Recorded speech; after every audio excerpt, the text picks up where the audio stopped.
Ya, pemirsa, Presiden Prabowo Subianto mengunjungi korban bencana banjir dan longsor di Tanjung Pura, Kabupaten Langkat, Sumatera Utara. Ya, kehadiran Prabowo untuk memastikan percepatan penanganan, pemulihan, dan rehabilitasi pasca bencana.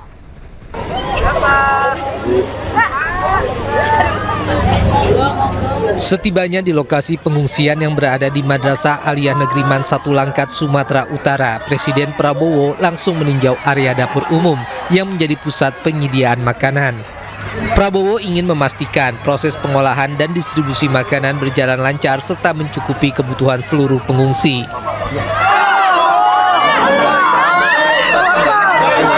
Dari dapur umum, Prabowo yang didampingi sejumlah menteri kemudian menuju area posko pengungsian. Ratusan warga sempat berebut untuk bersalaman. Di posko pengungsian tercatat sebanyak 299 kepala keluarga atau 1.015 jiwa yang mengungsi. Dalam kesempatan tersebut, Presiden Prabowo berinteraksi dengan menyapa satu persatu warga. Prabowo juga menyapa sejumlah anak-anak untuk menanyakan kondisi mereka di pengungsian.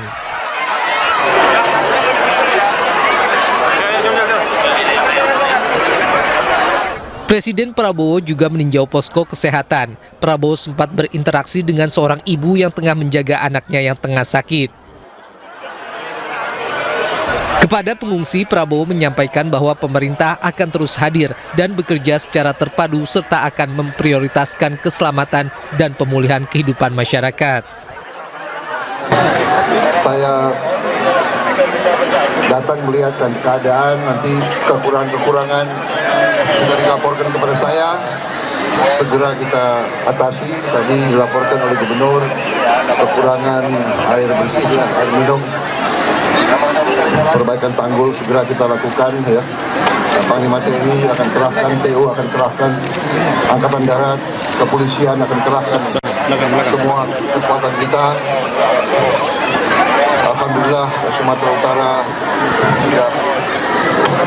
sudah lebih baik kondisinya. Ya.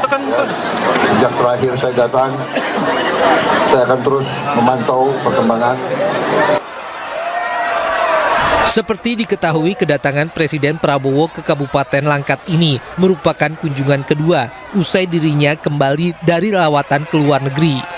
Sehari sebelumnya atau kemarin, Presiden Prabowo mengunjungi korban bencana di sejumlah kabupaten di Provinsi Aceh. Tim Liputan iNews melaporkan. Upaya pencarian korban longsor di Tapanuli Tengah kembali membuahkan hasil. Ya, setelah menyusuri medan yang sulit dan titik rawan longsor, tim gabungan menemukan satu korban dalam kondisi meninggal dunia. Hamparan lumpur dan tanah yang labil memaksa tim SAR bekerja ekstra hati-hati. Setiap gerakan dilakukan dengan peralatan manual dan memastikan tidak ada titik yang terlewat. Proses pencarian berlangsung cukup lama, terutama di area yang sulit dijangkau. Di antara pohon yang tumbang, tim akhirnya menemukan satu korban dalam kondisi meninggal dunia. Jenazah kemudian dievakuasi melalui jalur berlumpur dan dibawa ke permukiman untuk diserahkan ke pihak keluarga.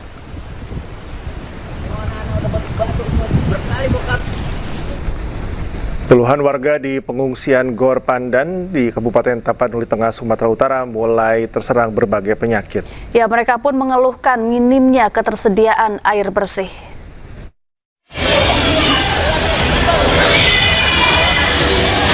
Inilah kondisi terkini di Gor Pandan, Tapanuli Tengah, di mana ratusan pengungsi yang terdampak banjir bandang dan longsor hidup dengan fasilitas terbatas. Para pengungsi mengeluhkan soal ketersediaan air bersih yang sangat minim.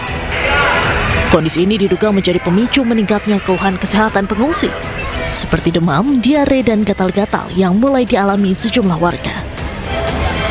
Perubahannya yang sakitnya kan tuh batuk, demam, pilek, jadi itulah penyakit-penyakit ringan.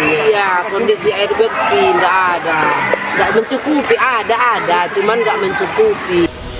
Sementara petugas kesehatan mencatat sejak Rabu lalu sudah ada 65 orang yang sakit.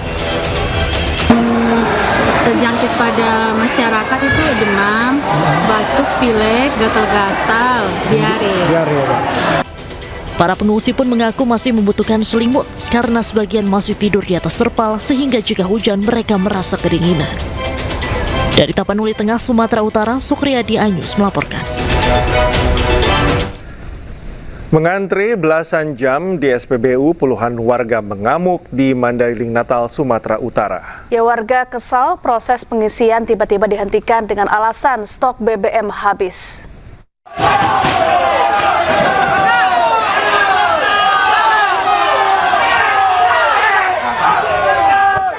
Kericuan warga pengantri BBM terjadi di salah satu SPBU di Mandailing Natal, Sumatera Utara.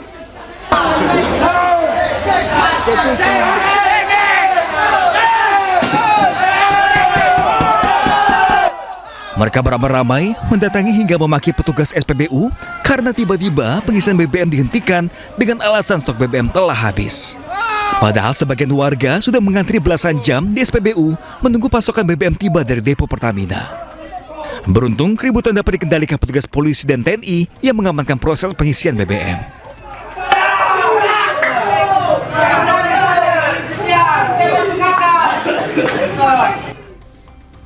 Krisis BBM di Mandailing Natal, Sumatera Utara hingga kini belum teratasi pasca bencana tanah longsor dan banjir. Pasokan memang telah tersedia, namun kuotanya dibatasi hingga tak mencukupi kebutuhan masyarakat.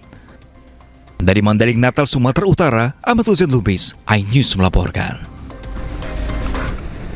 Pemirsa, puluhan tukang beca di kawasan Aek Manis, Kota Sibolga terpaksa berhenti total mencari nafkah selama 2 pekan terakhir. Hal tersebut terjadi setelah akses jalan di Murai tertimbun material longsor setinggi hampir 1 meter. Sejak banjir dan longsor melanda pekan lalu, para tukang beca tidak dapat keluar masuk permukiman. Akibatnya mereka tidak bisa mengantar penumpang dan kehilangan penghasilan untuk keluarga. Konco Gori, salah satu tukang beca warga Aek Manis, mengungkapkan bahwa mereka terpaksa mengandalkan makanan dari dapur umum selama 14 hari terakhir. Jalan tertutup total, membuat mereka tak bisa bekerja. Tim gabungan BPBD, TNI, dan Polri terus melakukan pembersihan material longsor untuk membuka akses jalan yang menghubungkan 43 rumah warga di kawasan terdampak.